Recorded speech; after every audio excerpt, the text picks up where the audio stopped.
سرخط مهمترین خبرها. شهر وارشاوا تاجیکان را از پولشا آوردند. روسیه صادرات غله‌دانه و شکر را منع کرد. و ساکنان مرزی دیگر باره از تیرپرانی خبر دادند.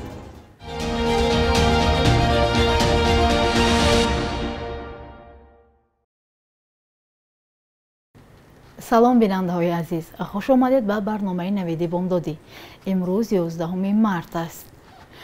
186 شهروند تاجیکستان اساساً زنان و کودکان را که در پی حمله روسیه از اوکراین به لهستان یا پولشا پناه برده بودند، صبح امروز از وارشاوا به دوشنبه رسیدند. سفارت تاجیکستان در آلمان گفت این افراد را هواپیمای شرکت لهستانی اینتر ایر توسط پرواز چارتری برد.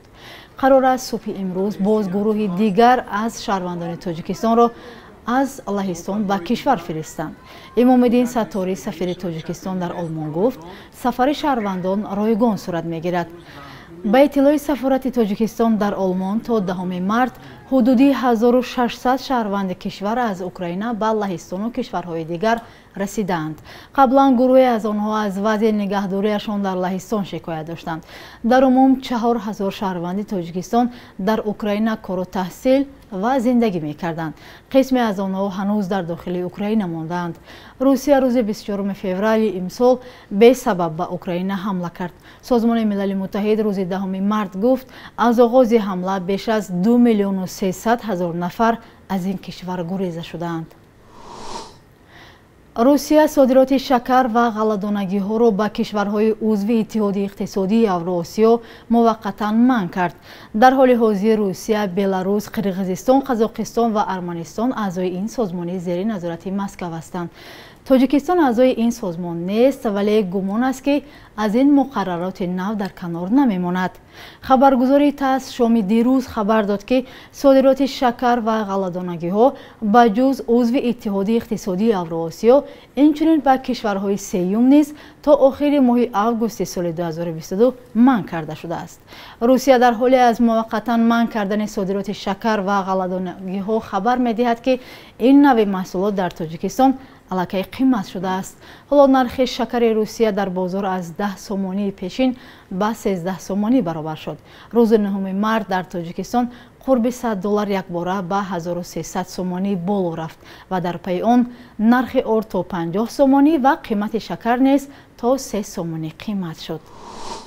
ضمناً بانک ملی تاجیکستان دیروز با پخش یک اظهارات بالاروی نرخ قرب دلار را شرح داد. به اطلاع بانک از اول سال 2022 قرب رسمی دلار نسبت به پول ملی در سطح 11.30 سومانی باقی مانده. از سنه 8 مارس فرقیت بین قرب رسمی و قرب فروش دلار نقد در بازار غیر رسمی تا به 15.9% مشاهده گردید. با تاکید بانک ملی، سبب‌های اساسی زیاد شدن فرقیت بین قرب رسمی نسبت پول ملی و فروش دلار نقد در بازار غیر تجارتی، زیاد شدن طلبات به دلار، همچنین کاهش پیشنهاد اسعار در بازار بین بانکی، زیاد گردیدن طلبات به اسعار خارجی از جانب وارد کنندگان مال‌های نیاز اولیه، کاهش یافتن ورود انتقال‌های پولی و باقی ماندن توازن منفی سودای کشور بوده است. چند ساکن جماعت چارکوی اسفره هممرز با بادکند قرقیزستان به رادیو آزادی خبر دادند که شب 11 مارس دیگر باره صدای تیرپرانی در سرحد شنیده شده است. مقامات تاجیکستان و قرقیزستان در این باره رسما خبر ندادند. فرزان محمدی از شهر خوجند تفصیلات بیشتر دارد. چندین ساکنان جماعت چارکوه نیمه شب 11 مارس گفتند که تیرپرانی ساعت 1:30 شب شروع شده تقریبا 2 ساعت ادامه کرده است. به گفته ساکنان این تیرپرانی در محله های مرزی نزدیک به قم مزار چارکوه رخ داده است. تماس های رادیو آزادی برای گرفتن اطلاع از مقامات تاجیکستان تا این دم بی نتیجه بود. معلوم نیست که تیرپرانی از طرف کی شروع شده، آیا تلفات در پی داشته است یا نه. همصحبتان ما در چارکوه گفتند فعلا صدای تیرپرانی نیست، ولی تشویش مردم باقی مانده است. روز 10 مارس نیز در سرحد تاجیکستان و قرقیزستان تیرپرانی صورت گرفت. و اطلاع منابع از طرف تاجیکستان یک کس کشته و یک نفر دیگر زخمی شده است. مقامات درباره حادثه هیچ حرفی نگفتند. جانب قرقیزستان میگوید کسی از طرف آنها آسیب ندید. دیرتر مقامات دو کشور به سازش رسیدند که حادثه را به طور مستقلانه تحقیق میکنند. نورعلی شاهیان رکتور دانشگاه دولتی دنغره پیشنهاد کرده است که نام دانشگاه به دانشگاه بین‌المللی پیشوایی تبدیل نام کند. در این دانشگاه 12 فاکولته فعالیت داشته حدود 11,000 دانشجو تحصیل میکنند. محمود جان رحمتزاده گزارش می‌دهد. دانشگاه دولتی دنغره قرار است به نام دانشگاه بین‌المللی پیشوایی تبدیل نام کند. این پیشنهاد 30 دکبر سال 2021 از سوی نورعلی شاهیان رئیس دانشگاه صدا داد. انما دانشگاه بین‌المللی پیشوایی یعنی تیار کردن متخصصان آماده به همکاری با تمام دولت‌های جهان برای رسیدن به هدف‌های رقابت‌پذیری دولت است. ما حقوقی نداریم که به نام پیشوای ملت یا این یا آن و یا شوخی نیست این کار. ما گپ درباره دانشگاه международный университет лидерства و چند نفر وای کردیم. این کار در چند دولت جهان است. امریکا است، ایتالیا است. ظاهرا نورعلی شاهیان به بحث‌ها در شبکه‌های اجتماعی اشاره می‌کرد که در آنها می‌گفتند شاید دانشگاه را به نام امام علی رحمان گذارند. بحث‌ها بعد آن زیادتر شد که هفته‌نامه تاجیکستان آخر سال گذشته پیشنهاد کرد که در دنغره پیکره امام علی رحمان گذاشته شود که با او پیشوای ملت عنوان داده‌اند. نورعلی شاهیان می‌گوید هدف آنها از تبدیل نام دانشگاه جلب دانشجویان خارجی و دیگر چیز است. این با پیشوای ملت با پرزیدنت یگان ارتباط ندارد. اینگاه درباره نگاه کنید دانشجویان ما با زبان روسی، انگلیسی، فرانسوی لایحه کرده ایستادند. رئیس دانشگاه گفت عزمشان برای تبدیل نام دانشگاه دنغره قوی است. حتمی دانشگاه که چقدر اینوستیسی اومده است دانشگاه. ما در همین 5 سال اخیر 6.5 میلیون سومانی ده ما گرانت‌های خارجی گرفتگی. اما حسابی همون وزیر لابراتوری کرده است. даже 7 میلیون زیاده از 7 میلیون. دانشگاه دولتی دنغره سال 2005 در زادگاه پرزیدنت و در زمینه نمایندگی دانشگاه کشاورزی تأسیس یافت. در آن حدود 11,000 دانشجو تحصیل میکند.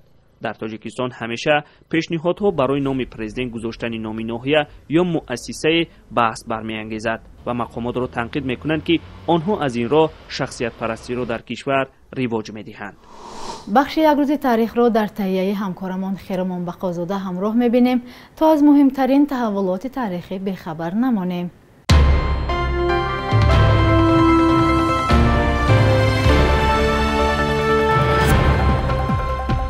11 март дар Тоҷикистон иди матбуот таҷлил мешавад ки ба муносибати чопи нахустин шумораи нашрияи тоҷикии Бухорои Шариф дар соли 1912 интихоб шудааст. То соли 2016 дар ин сана бо ибтикори Иттиҳоди журналистони Тоҷикистон ба намояндагони фаъоли матбуот ҷоизаи ба номи Абулқосим Лоҳутӣ ҳам тақдим мешуд, вале баъдан тақдими ин ҷоиза ба тира моҳ кӯчид. иди матбуот баҳонаи дигаре барои зикри мушкилоти кори журналистони тоҷик шуд. 11 марти соли 2020 созмони ҷаҳонии тандурустӣ эълон кард ки сирояти коронавируси нав ба пандемия табдил ёфтааст, яъне миқёси ҷаҳонӣ гирифтааст. тахминан 3 моҳ пеш аз он аҳли олам аз аввалин ҳодисаи гирифторӣ ба коронавирус дар чин огаҳ шуданд. мақомоти тоҷикистон дар оғоз мавҷудияти коронавирусро дар кишвар эътироф намекарданд.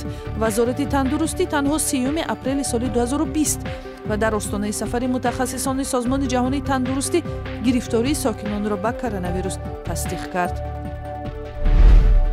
11 مارت سال 1912 شاعر غنی عبدالله تولد شده است که او را پایه‌گذار درامای تاجیکی مینامند. در 72 سال عمرش این ادیب پرکار و با استعداد برای به صحنه گذاشتن ده‌ها نمایشنامه تئاتری و فیلمنامه‌ها مثل شورشی واسه، ما از بام جهان، طوفان و دیگرها زحمت‌ها کشیده است. او یکی از قربانیان رژیم استالینی بود و با تمغه پسر دشمنی خلق 10 سال را در زندان‌های شوروی پشت سر کرده است، ولی با این وجود زندگی شایسته و پرکاری داشت. بانک ملی ارزش قربی اسعار خارجی را برای امروز چنین تعیین کرده است: 1000 روبل روسی 109 سومانی و 20 درم و 100 دلار آمریکایی 1300 سومانی است. در بانک‌های تجارتی و بازار غیر رسمی ارزش روبل و دلار آمریکایی به مراتب فرق می‌کنند.